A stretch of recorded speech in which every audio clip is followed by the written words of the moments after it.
তো এক সেকেন্ড সময় আপনাকে আমাকে দিবেনি। জোরে বলেন। আল্লাহ রাব্বুল আলামিন বলেন, ইযা জাআ আজালুহুম লা ইস্তাখিরুনা সাআতাও ওয়া লা ইস্তাকদিমুন। আল্লাহ রাব্বুল আলামিনের আজরাইল যখন কার ঘরের দরজায় এসে যায় আর যখন এসে উপস্থিত হয়ে যাবে, আল্লাহ রাব্বুল আলামিনের আজরাইল মালাকুল মাউত এক সেকেন্ড সময়ও আপনাকে আমাকে দিবে না।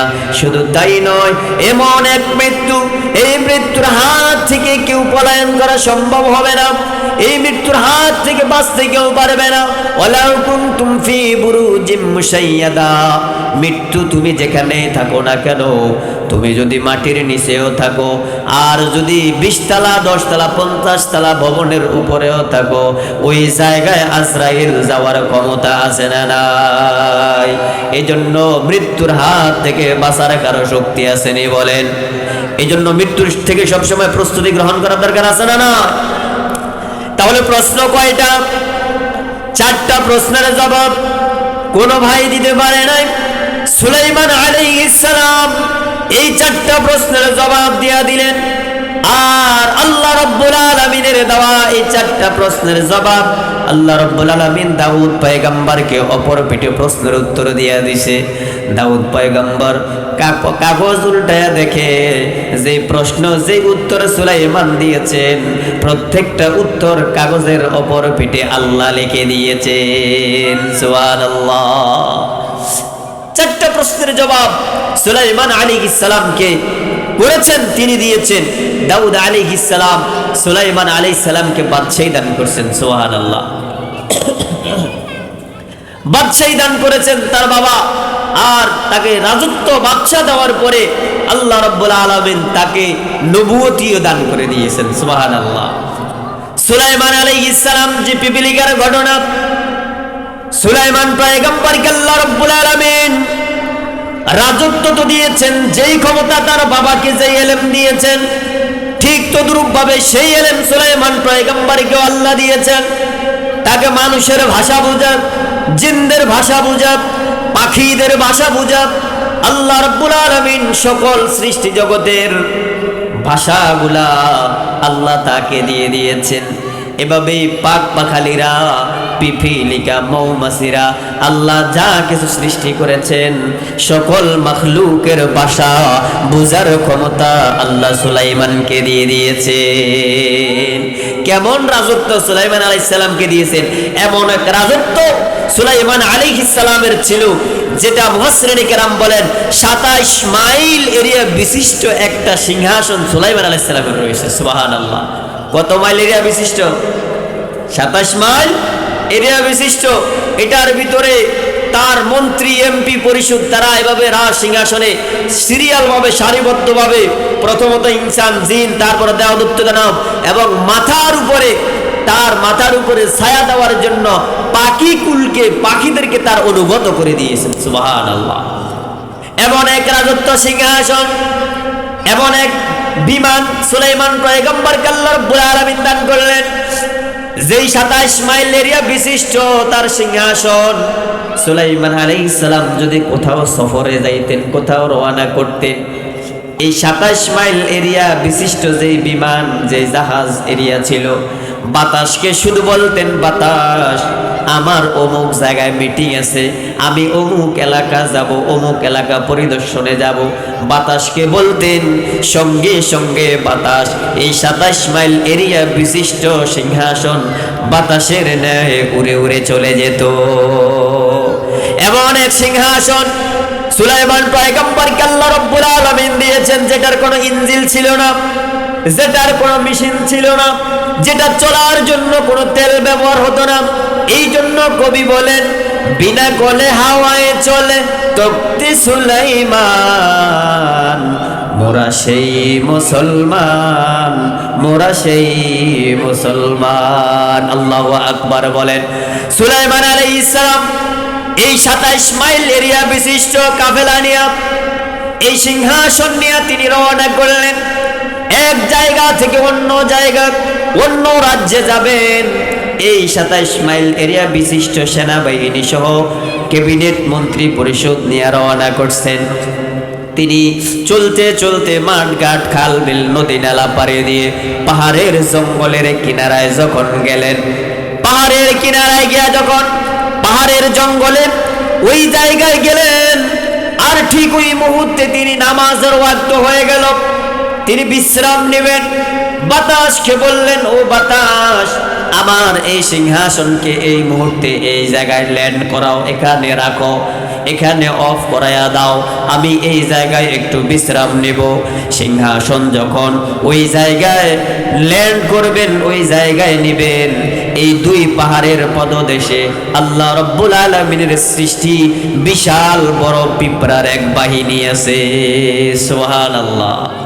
যেখানে সুলাইমান আলাইহিস সালাম তার সিংহাসনকে ল্যান্ড করার জন্য, রাখার জন্য বাতাসকে বললেন, এমন এক জায়গা, সেই পাহাড়ের পদদেশে আপনার পিপিলিকার একটা রাজ্য রয়েছে। সুবহানাল্লাহ বলে, পিপিলিকার একটা রাজ্য রয়েছে। তো উপর থেকে তো সুলাইমান আলাইহিস সালাম আর ছোট্ট ছোট্ট পিপিলিকা, এগুলা কি দেখা যায়? জোরে বলেন, দেখা যায় না। যখন সুলাইমান তার সিংহাসনকে এই পাহাড়ের পদদেশে ল্যান্ড করার জন্য নির্দেশ দিলেন, এই খবর যখন এই পিপিলিকার রাজ্যের যে রাজা রয়েছে, এই পিপিলিকার একটা গোষ্ঠী রয়েছে, একটা সিংহাসন রয়েছে, ওই পিপিলিকাদের মধ্য থেকেও একটা রাজা রয়েছে, প্রধানমন্ত্রী রয়েছে। সুবহানাল্লাহ বলে, এই পিপিলিকার একজন কি রয়েছে? প্রধানমন্ত্রী রয়েছে। তবে প্রধানমন্ত্রীটা পুরুষ না, এই পিপিলিকার প্রধানমন্ত্রী যে রানী, ওই রানী একজন মহিলা। সুবহানাল্লাহ, একজন কি? মহিলা।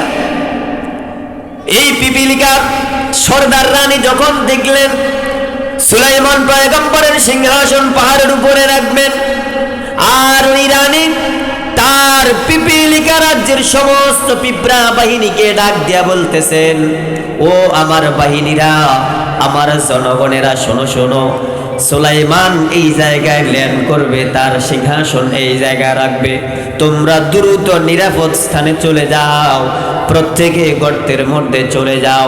যদি বাঁচতে চাও আর নিরাপদ থাকতে চাও, তাহলে তোমরা গর্তের মধ্যে চলে যাও। যদি গর্তের মধ্যে চলে যাও, তাহলে তোমরা নিরাপদ থাকবা, বাঁচতে পারবা। এই যে পিঁপড়াদের উদ্দেশ্যে, জনগণের উদ্দেশ্যে প্রধানমন্ত্রী এই কথাটা বললেন। এই কথাটা পিঁপড়ার যে ভাষা বুঝে, এটা আল্লাহ রাব্বুল আলামিন সুলাইমান পয়গম্বরকে বুঝার ক্ষমতা দিয়েছেন। পিঁপড়ার রানী যখন পিঁপড়াদেরকে বললেন, তোমরা সবাই আস্তে আস্তে করে গর্তের মধ্যে ঢুকে যাও, নিরাপদ স্থানে চলে যাও, এই রানী এই কথাটা বললেন। এই দৃশ্যটা দেখে আল্লাহর পয়গম্বর সুলাইমান আলাইহিস সালাম এর ভাষা বুঝে তিনি বসে বসে মুস্কি হাসতেছেন। সুবহানাল্লাহ, তিনি বসে বসে কি মুস্কি হাসতেছেন। সুলাইমান পয়গম্বরের কাছে পিঁপড়ার এই ঘটনাটা, পিঁপড়ার এই দৃশ্যটা এত ভালো লেগেছেন। সুলাইমান পয়গম্বর সেখানে তিনি তার সিংহাসন ল্যান্ড করার পরে তার সেনাবাহিনীকে উদ্দেশ্য করে বললেন, যাও যাও, ওই যে পিঁপড়ার যে রানীটা আছে, এই পিঁপড়ার রানীটার কান ধরে নিয়ে আসো। কি ধরে নিয়ে আসো? কান ধরে নিয়ে আসো। সেনাপতি সেনাবাহিনী চলে গেল। সেনাবাহিনী গিয়ে পিঁপড়ার কান ধরে সুলাইমান পয়গম্বরের সামনে হাজির করলেন। হাজির করার পরে পিঁপড়ার জবান দ্বারা পিঁপড়া সুলাইমান পয়গম্বরকে ডাক দেয়া কয়, ও সুলাইমান, ও বাদশাহ, আপনি কিন্তু আমাকে অপমান করেছেন। আপনি যেই রকম একটা রাজ্যের বাদশাহ, আমিও কিন্তু একটা রাজ্যের বাদশাহ। সুবহানাল্লাহ, আপনি যেরকম একটা রাজ্যের বাদশাহ, আমিও একটা রাজ্যের কি বাদশাহ। আমার একটা মান সম্মান আছে না নাই? জোরে বলেন। আমিও একটা রাজ্যের, আমার জনগণ রয়েছে, আমিও একটা বাদশাহ, আপনিও একটা বাদশাহ। একটা বাদশাহকে কিভাবে অপমান করে কান ধরে ধরে আপনি আপনার দরবারে নিয়ে আসেন। হে মুসলমান, প্রত্যেক মানুষের একটা সম্মান, জোরে বলেন আছে না নাই? আমরা কিছুদিন আগেও দেখেছিলাম একজন ইমাম, যিনি মসজিদের ইমামতি করে, তিনি ওই সমাজের নেতা, ঠিক কিনা? যিনি মসজিদের ইমামতি করে, তার পিছে যদি 500 মুসল্লি থাকে, এই 500 মুসল্লির 300 মুসল্লির যিনি ইমামতি করেন, তিনিও তো একজন নেতা। ইমাম মানে হলো নেতা। ওই ইমামের সম্মান, জোরে বলেন আছে না নাই? আমাদের দেশে আমাদের বাদশারা, আমাদের দেশের প্রধানমন্ত্রীরা এই দেশের ইমামদেরকে হাতের মধ্যে বেরি লাগায়া লাগায়া, মাজার মধ্যে রশিদি বান্ধিয়া রাস্তায় জেলখানা উঠাইছে কি উঠায় নাই? বলেন উঠায় নাই? ইমামদের সম্মান আছে না নাই? আমরা দেখেছি যারা এই দেশে চুরি করে দেশের টাকা মেরে খায়, ওই সমস্ত চোর, গুন্ডা, ডাকাত, তাদেরকে যখন জেলখানায় উঠায়, কাস্টডিতে উঠায়, তাদের হাতের মধ্যে হ্যান্ডকাপ থাকে না। আর যারা 400-500 মুসল্লিদের ইমামতি করে, ওই সমস্ত ইমামদেরকে মাজায় রশি বাঁধিয়া, হাতে হ্যান্ডকাপ লাগায়া, অপমানজনক লাঞ্ছিত করে কাঠগড়ায় দাঁড় করাইছে কি করায় না? যারাই এই কাজ করে তাদের উপরে আল্লাহর পক্ষ থেকে ফয়সালা হয় কি হয় না? যুগ যুগ ধরে হয়েছে। কিয়ামত পর্যন্ত যারা এই রকম ভাবে ইমামদেরকে, সমাজের ইমামদেরকে অপমানিত করবে, লাঞ্ছিত করবে, কোনো না কোনো ভাবে তারা অপমানিত, অপদস্থ হবে কি হবে না? জোরে বলেন।